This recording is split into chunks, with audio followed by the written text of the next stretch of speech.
பிரியா, கீர்த்தனா நம்ம கிட்ட தன்னோட கர்ப்பத்துக்கு காரணமானவன் யாருன்னே தெரியாதுன்னு சொன்னா. ஆமா. அருண் கீர்த்தனாவை மீட் பண்ணி தனியா பேசி நம்ம எப்போது பார்த்துருக்கோமா? இல்ல. ஆனா திடீர்னு மாலையும் கழுத்துமா 2 பேரும் வந்து நின்று நாங்க தப்பு பண்ணிட்டோம்னு சொல்றாங்க. கல்யாணம் நின்ன கோபத்துல நாம அதை சந்தேகப்படாம விட்டுட்டோம் பிரியா. இதுல சந்தேகப்படுறதுக்கு என்னங்க இருக்கு? கீர்த்தனை நம்ம கிட்ட தன் கர்ப்பத்துக்கு காரணமானவன தெரியாதுன்னு சொன்னது பொய். அருணும் கீர்த்தனாவும் நாம பார்க்க தனியா பேசிக்காம இருந்திருக்காங்க. கீர்த்தனை நம்ம கிட்ட அருணை காட்டித்தர விரும்பல, அவ்வளவுதான். அவங்க 2 பேரும் மண்டபத்துல சொன்னதுதான் நிஜம். எப்படி பிரியா சொல்ற? Simple logic Varun. யாரோ ஒருத்தன் கெடுத்த பொண்ண நான் உனக்கு லைஃப் கொடுக்கறேன் வான்னு சொன்னா மனசாட்சி இருக்கிற எந்த பொண்ணாவது ஒத்துப்பாளா? இல்ல என் கல்யாணம் எப்படி வேணாலும் போகட்டும், உனக்கு நான் வாழ்க்கை தரேன்னு ஒருத்தன் சொல்லுவானா? அவன் இடத்துல நீங்க இருந்தா செய்வீங்களா? மியூச்சுவலா 2 பேர் சம்பந்தப்பட்ட விஷயம் அது. அவங்க 2 பேரும் கடைசி வரைக்கும் என்ன செய்யறதுன்னு தெரியாம இருந்து லாஸ்ட் மினிட்ல கல்யாணம் முடிவு பண்ணிருக்கணும். இல்ல பிரியா, இதுல ஏதோ ஒரு கன்ஃபியூஷன் இருக்கு. எனக்கு எந்த கன்ஃபியூஷனும் இல்ல வருண். சும்மா நமக்கு தேவையில்லாத 2 பேரை பத்தியும் யோசிச்சு டைம் வேஸ்ட் பண்ணாதீங்க. தூங்குங்க.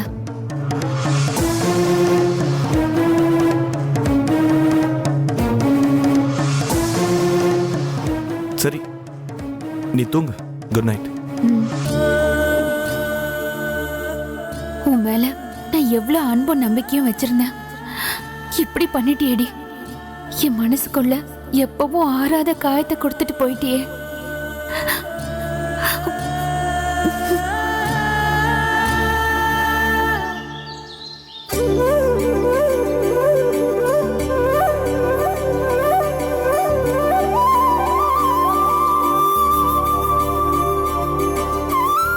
போலாம் வா.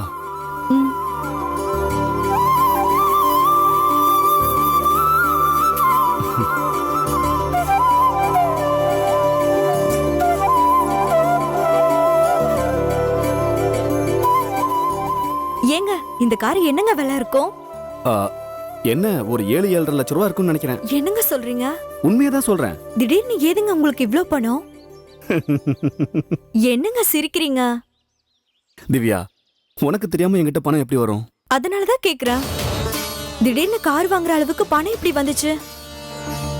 பதறாதம்மா, என்னோட ஃப்ரெண்டு நமக்காக கிஃப்ட் பண்ண காரு. கிஃப்டா? என் ஃப்ரெண்டு ஒருத்தன் மல்டி மில்லியனர். அவனை நான் பார்த்து ரொம்ப நாள் ஆச்சு. திடீர்னு ஒரு நாள் நீ உன் ஃப்ரெண்டை மீட் பண்ணல, அதே மாதிரி நானும் அவனை மீட் பண்ணேன். நீ உன் ஃப்ரெண்டுக்கு ஹெல்ப் பண்ண மாதிரி நானும் என் ஃப்ரெண்டுக்கு என்னால முடிஞ்ச உதவி செஞ்சேன். என்ன உதவி? அது பிசினஸ் சம்பந்தமான விஷயம். உனக்கு அதெல்லாம் புரியாது. நீங்க போட்டோகிராஃபர் தானே? பிசினஸ்க்கு உங்களுக்கு என்ன சம்பந்தம்?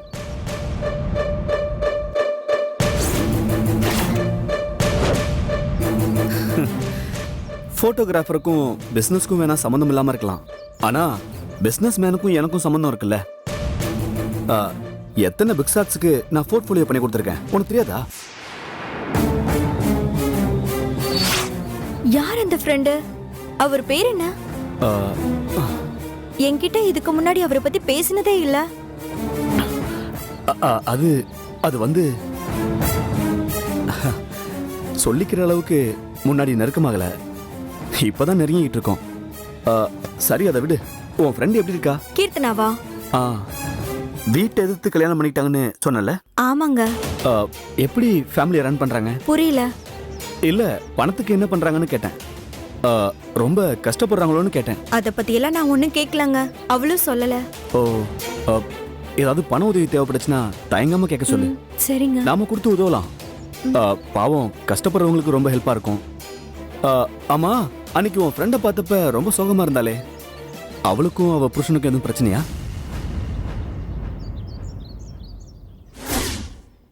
என்ன யோசிக்கிற? நீ யோசிக்கிறத பார்த்தா ஏதோ விஷயம் இருக்கும் போல இருக்கே. சேச்சே, அதெல்லாம் ஒண்ணும் இல்லங்க. 2 பேரும் சந்தோஷமா தான் இருக்காங்க. சரி சரி, நீ வண்டியில ஏறு.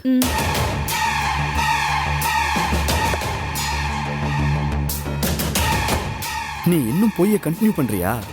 பண்ணு பண்ணு. நீ எங்கிட்ட இருந்து உண்மையை மறைக்க மறைக்க எனக்கு லாபம்தான்.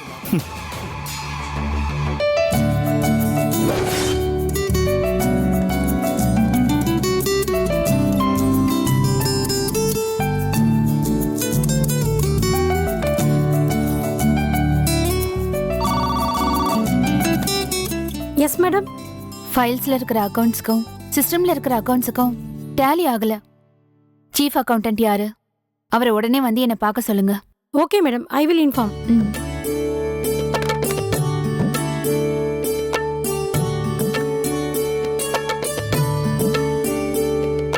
ஹலோ சார், எஸ் மேனேஜர் அவங்க கேபினுக்கு உங்களை உடனே வர சொன்னாங்க. Okay okay sir, thank you.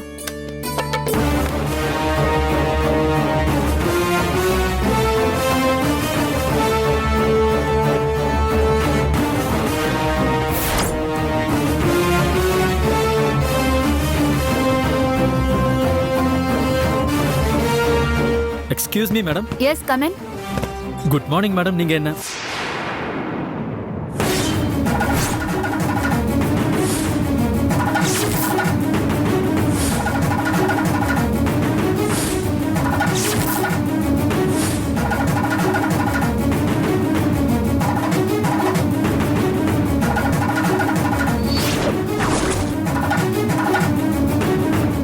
ஏய் பிரியா,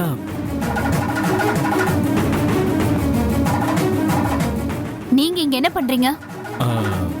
நான் இங்க சீஃப் அக்கவுண்டண்டா ஒர்க் பண்ணிட்டு இருக்கேன். ஏய் பிரியா, நீ எப்படி இங்க? Out, get out. சி பிரியா, என் பேரை சொல்லாதீங்க. அதுக்கு உங்களுக்கு சாரி, உனக்கு தகுதியே கிடையாது. Oh sorry madam, I am extremely sorry. என்ன கிண்டலா? என்ன பார்த்தா உனக்கு கிண்டலா இருக்கா? No no no no no, I am serious. யாரு மூஞ்சில சாகுற வரைக்கும் முழிக்க கூடாதுன்னு நினைக்கிறமோ அவங்க மூஞ்சிதான் முன்னாடி முன்னாடி வந்து நிக்குது. அதுக்கு என்ன காரணம் தெரியுமா மேடம்? நீங்க வெறுக்கிறவங்க உங்களை ரொம்ப நேசிக்கிறாங்க, அதனால கூட இருக்கலாம்ல. Shut up. நேசம் அன்பு இத பத்திலாம் பேச ஒரு யோகியதை வேணும். அது உனக்கும் கிடையாது, உன் பொண்டாட்டிக்கும் கிடையாது. உணர்வே இல்லாத மனுஷங்க நீங்க. மனசாட்சியே இல்லாம உங்க சுயநலத்துக்காக கொலை பண்ண கூட தயங்க மாட்டீங்க. நீ இந்த ஆபீஸ்க்கு எதுக்கு வந்த? கார்த்திக்னு ஒரு நல்லவர் இருக்காரு, அவரையும் நம்ப வச்சு கழுத்து இருக்கலான்னு வந்தியா? லுக் பிரியா, பிரச்சனை உனக்கும் எனக்கும், அதுக்கும் வேலை செய்யற இடத்துக்கும் முடிச்சு போடாத. கோவம் வருதா? செஞ்ச தப்ப சொன்னதும் மனசு குத்துது. கோவம் வருதுல்ல? ஆமா பிரியா, உனக்கு நான் தப்பானவனா இருக்கலாம், ஆனா என்ன பொறுத்த வரைக்கும் நான் சரிதான். சுயமரியாதைய காயப்படுத்துறப்போ கோவப்படாம இருக்க முடியாது பிரியா. சுயரூபத்தை மறைச்சு மறைச்சு வேஷம் போட்டு வாழறவங்களுக்கு சுயமரியாதை ஒரு கேடா?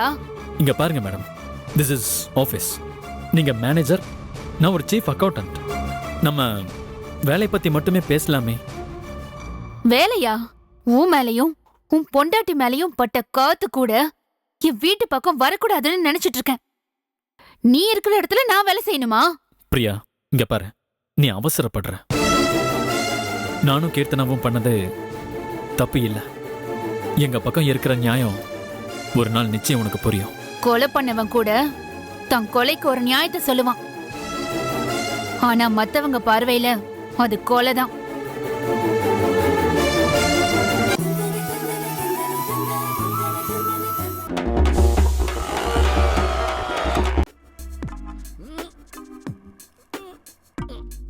ஜிம்ல ட்ரெயினை நல்லா வச்சு செஞ்சிருக்கான் போலயே, நடக்க முடியாம வரானே. நம்ம பாடியெல்லாம் ஆக்ஷன் பாடி கிடையாது, ரொமான்ஸ் பாடி. நமக்கு இந்த ஜிம்மிங்கு ஜாகிங்கு இதெல்லாம் ஒத்து வராது. நமக்கு ஒத்து வர விஷயமே வேற. என்ன சார் அது? டயட்.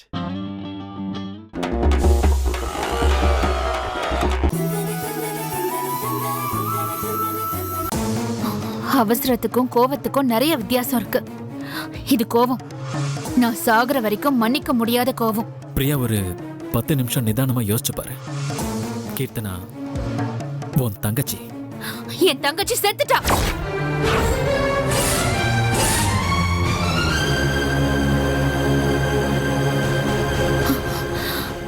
எப்போ எனக்கு நம்பிக்கை துரோகம் பண்ணாலோ அப்பவே அவ செத்துட்டா. மனசளவுல நான் அவளை புதைச்சிட்டேன். மண்ணுக்குள்ள போன உறவ புதுசா தட்டி எழுப்பி யாரும் உரிமை கொண்டாட வேண்டாம். நான் எந்த உறவும் கொண்டாட வரல. பட் நம்ம சண்டையவோ அதுக்கான காரணத்தையோ நீ இங்க யார்கிட்டயும், முக்கியமா கார்த்திக் சார் கிட்ட சொல்லிக்க வேணாம். அடுத்தவங்க சந்தோஷத்தை கொன்னு நாம உயிர் வாழணும்னு நினைக்கிற சீப்பான புத்தி எனக்கு இல்ல. இனி நான் இங்க வேலை செய்ய போறதும் இல்ல. நீ இங்க சந்தோஷமா இரு. பாய். ஏய் ஏய் பிரியா, இதுக்காக உன் வேலை? பிரியா,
மனோகர், போர்ட் மீட்டிங் சம்பந்தமா எல்லா மெம்பர்ஸ்க்கு இன்ஃபார்ம் பண்ணிடுங்க. நெக்ஸ்ட் வீக் நம்ம போர்ட் மீட்டிங் கண்டக்ட் பண்ணிக்கலாம். Okay sir. அப்புறம் அந்த பிரியா, வாட் ஹேப்பன்?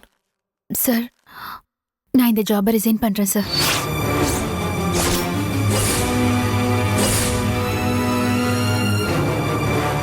வாட்? என்னாச்சு? ஏன் திடீர்னு இப்படி ஒரு முடிவு? சாரி சார், என்னை எதுவும் கேட்காதீங்க. நான் வேலையை ரிசைன் பண்றேன். பிரியா, ப்ளீஸ் சார், என்னால இங்க ஒர்க் கண்டினியூ பண்ண முடியாது. ஏன் உங்ககிட்ட இங்க யாராவது தப்பா பேசிட்டாங்களா? உங்க பேச்சு இங்க யாரும் ஒபே பண்ணலையா? இப்போ இந்த நிமிஷம் நீங்க சொல்லுங்க, கம்பெனியை விட்டு அது யாரா இருந்தாலும் சரி வெளியே துரத்திடுறேன். பிரியா, என்ன நீங்க என்கிட்ட சொன்னாதானே எனக்கு புரியும். ப்ளீஸ். சில விஷயங்களை சொல்ல முடியாது சார். தேவையில்லாத சங்கடம் வரும். நான் வேலைக்கு வர முடியாது. இது என்னோட தனிப்பட்ட முடிவு. அதுக்கு எனக்கு உரிமை இருக்குல்ல? புரியுது, பட் நீங்க... நான் கிளம்புறேன் சார். பிரியா, ஒரு நிமிஷம் கொஞ்சம் கன்சிடர் பண்ணுங்களேன். சாரி சார், எனக்கு வர வழி இல்லை. பாய்.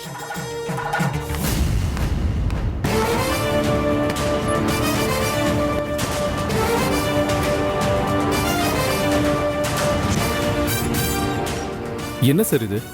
எரிமலை மாதிரி படப்படன்னு வெடிச்சிட்டு போறா சார். ஒரு வேலை... சொல்லு மனோகர். உங்க திட்டம் அவளுக்கு தெரிஞ்சு போச்சோ? அவ பேசின வார்த்தையெல்லாம் கவனிச்சா உங்களை கார்னர் பண்ணி பேசின மாதிரி இருந்துச்சு சார். அவ அந்த மாதிரிலாம் எதுவும் பேசலையே சார். வார்த்தையெல்லாம் நாகரிகமா தான் இருந்தது. ஆனா கண்ணுல கோவம் தீ மாதிரி எரிஞ்சுதே. நீங்க பாக்கலையா?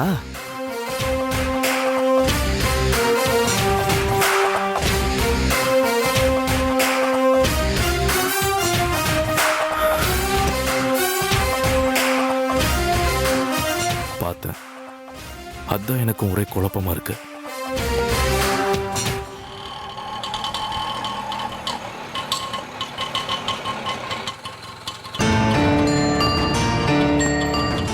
எவ்வளோ ஆச்சுண்ணா? 100 ரூபா தம்பி. இந்தாங்க. வசந்தி, இன்னைக்கு என்ன நாள் தெரியுமா? ஆவணி கிருத்திகை. அது மட்டும் இல்ல, பௌர்ணமி வேற. 110 வருஷத்துக்கு ஒரு முறை தான் இப்படியெல்லாம் ஒரே நாள்ல அமையும். இன்னைக்கு உண்ணாமலை அம்மன் கோவிலுக்கு போய் அம்மனுக்கு நெய் தீபம் போட்டு வேண்டிக்கிட்டா கர்ப்பமா இருக்க பொண்ணுங்களுக்கு நல்லது. குழந்தைக்கு எந்த பிரச்சனையும் இல்லாம நல்லபடியா பிறக்கும்.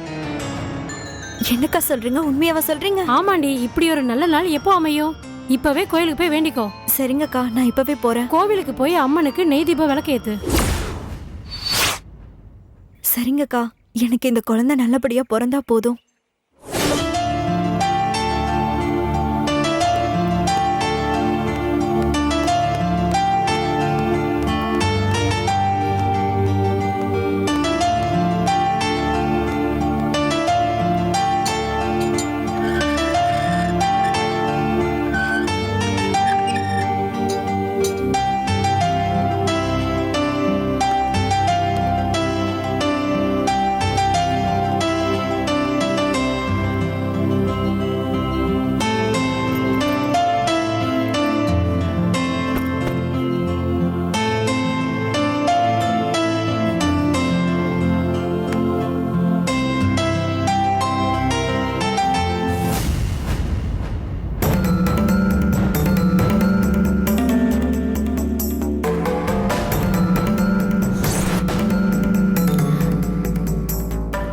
என்ன இன்னைக்கு இவ்வளோ சீக்கிரம் வந்துட்டீங்க?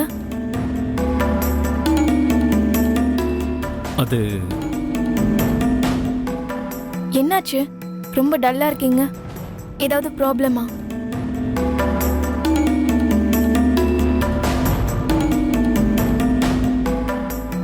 இவகிட்ட ஆபீஸ் பிரச்சனையை அப்புறமா சொல்லிக்கலாம். முதல்ல இவளை கோயிலுக்கு கூட்டிட்டு போயிட்டு வந்துடலாம்.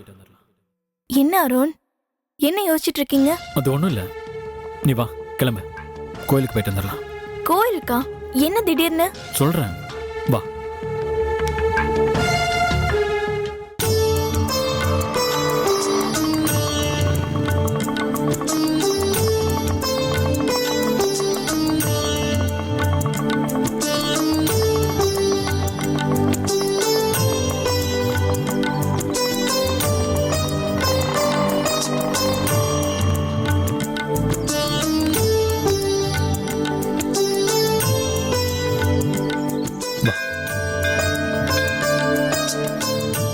அருண்,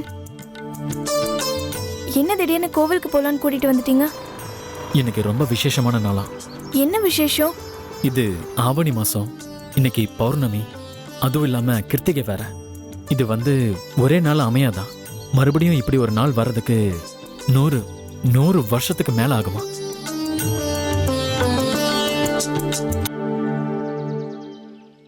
இந்த கோயில்ல கர்ப்பிணி பொண்ணுங்க நெய் தீபம் வச்சு அம்மனை வேண்டிக்கிட்டா வயித்துல இருக்கிற குழந்தை நல்லபடியா பிறக்குமா? என்னாச்சு? நான் சொன்னா சங்கடப்படுவீங்க.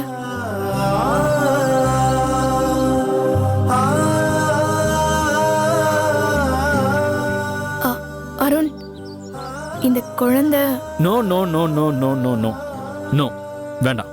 நீ என்ன பேசணும்னு எனக்கு தெரியும். நீ எதுவுமே பேசாத. எப்பயுமே என்னோட வார்த்தை ஒண்ணுதான், அது மாறவே மாறாது. நான் இந்த அம்மன் சாட்சியா சொல்றேன், இன்னைக்கும் சரி என்னைக்கும் சரி உன் குழந்தைக்கு நான் தான் அப்பா. மறக்க வேண்டியதெல்லாம் ஞாபகத்தில் வச்சுக்கிட்டு உன்னை நீயா ஹர்ட் பண்ணிக்காத ப்ளீஸ். ஏய், நீ இங்கே இரு, நான் போய் நெய் தீபம் வாங்கிட்டு வந்துடுறேன்.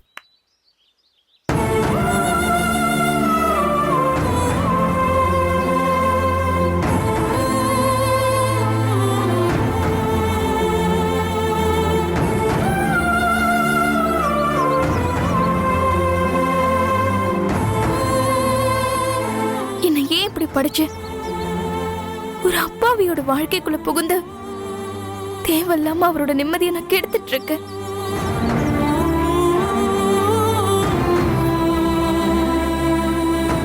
கீர்த்தனா,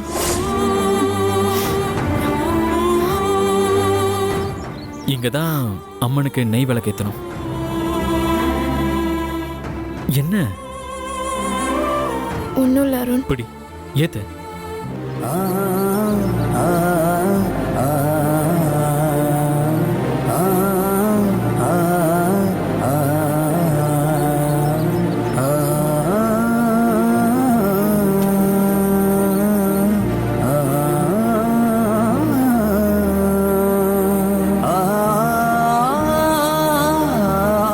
கீர்த்தனா, நல்லா வேண்டிக்கோ. மனசுக்குள்ள குழந்தை நல்லபடியா பிறக்கணும்னு வேண்டிக்கோ. விளக்க கையில் எடு. அம்மனுக்கு தீப ஆராதனை காட்ட.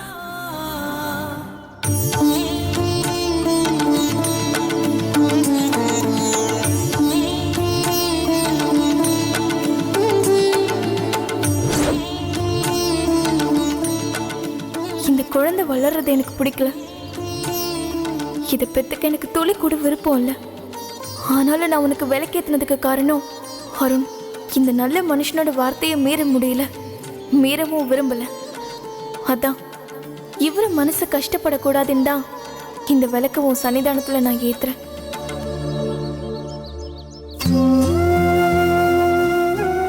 கீர்த்தனா பாவம், அவளே ஒரு குழந்தை மாதிரி தான்.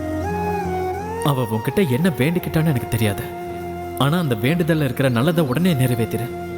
தப்பு இருந்தா தண்டிச்சிடாத. அவ நிறைய குழம்பிருக்கா. அந்த குழப்பத்துல இருந்து அவளை வெளியில கொண்டு வா. அது உன்னால மட்டும்தான் முடியும். I trust you.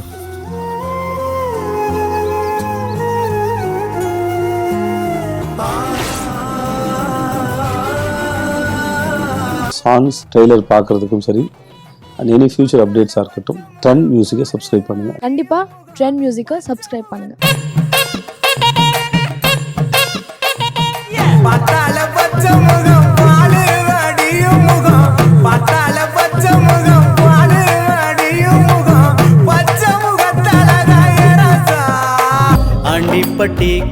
அவன் அழகாவா இருக்கு. அழகுங்கிறது நிறத்திலேயே உருவத்திலேயே கிடையாது, செய்யற செயல்ல இருக்கு. ஐத்த பொண்ணு என்ன தாக்குதே.